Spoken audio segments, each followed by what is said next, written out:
Well, tonight, a recent study says billions of dollars in Canadian milk is going down the drain every year.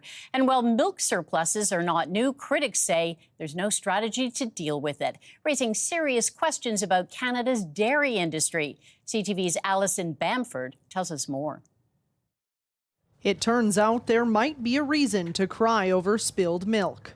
They make us dump it. In this video, Ontario dairy farmer Jerry Hugan says he's forced to dump 30,000 litres of extra milk some months because of government regulations. I want the people to see the pain that us growers have.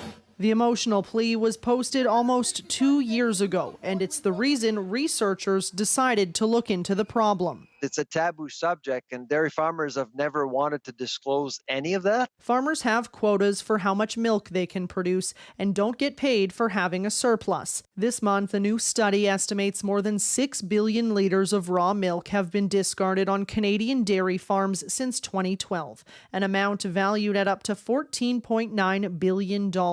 That makes up about 7% of total milk production over the research period. The Canadian Dairy Commission declined an interview, but in an email said the study's production figures do not match industry figures, which suggest more than 99% of produced milk made it to market over the last year. Researchers want the data used to calculate those numbers made public. There's been some commentary about how the numbers are calculated. Well, the answer to that is disclosing the real numbers so that we don't need to make estimates.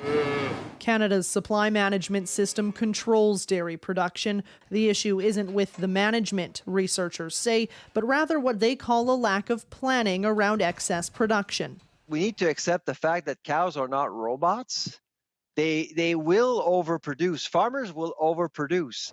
Industry leaders call milk dumping rare and a last resort, but researchers would like to see new rules that force farmers to disclose surpluses, find alternative uses for excess supply, and fine those who dump it.